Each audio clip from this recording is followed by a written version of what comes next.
Benoît Thibault, bonjour. Bonjour et merci de m'avoir invité. Vous êtes chercheur au Centre de recherche en cancérologie de Toulouse depuis plus de 6 ans.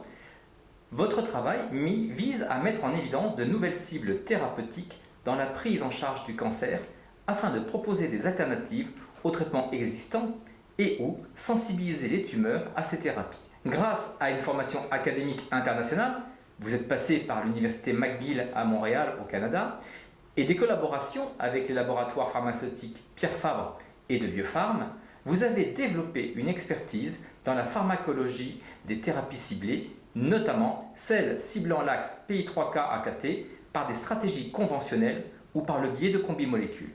Votre travail a fait l'objet d'une publication dans le journal EMBO Molecular Medicine, qui est un des faits marquants du CRCT pour 2021.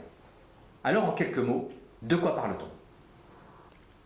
Alors en premier lieu, il me semble important d'expliquer que même s'il reste de faible incidence, le cancer du pancréas est la plupart du temps une maladie de mauvais pronostic qui peut évoluer rapidement vers des macrométastases au foie et aux poumons. Après plus de 6 ans de recherche, l'équipe du CRCT Signalisation et Cancer dirigée par Julie Guilhermet-Guibert a mis en évidence une stratégie thérapeutique prometteuse pour lutter contre le développement de ces macrométastases, c'est-à-dire les métastases visibles par imagerie chez les patients. Ce travail, publié dans EMBO Molecular Medicine, a débouché sur des collaborations avec des cliniciens de Rangueil et du l'UECT Oncopole. On imagine que ce résultat très prometteur est le fruit d'un travail de fond. Comment en êtes-vous arrivé là ?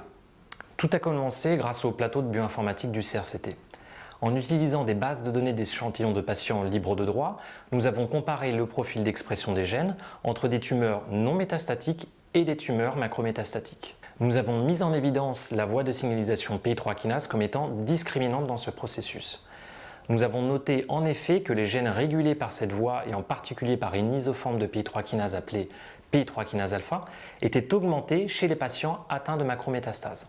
En collaboration avec plusieurs étudiants, notamment Fernanda Ramos Delgado et Elvire Ponceau-Stivin, nous avons mis en évidence la responsabilité du réseau de signalisation dirigé par ces PI3 kinases dans le développement des macrométastases chez les patients qui sont atteints d'un cancer du pancréas.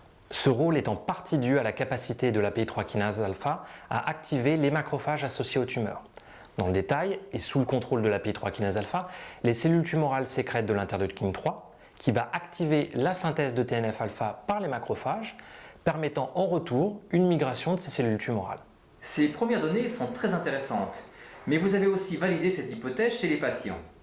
Effectivement, ces observations ont ensuite été validées localement à partir d'échantillons de tissus de patients consentants suivis à l'hôpital Rangueil. Ces données nous ont en particulier permis de montrer que le taux d'ADN circulant dans le sang est corrélé à une forte activité des PI3 kinases dans la tumeur, suggérant une piste pour choisir les patients qui bénéficieraient de ces thérapies ciblant les PI3 kinases. Alors aujourd'hui, quel espoir pour les patients ?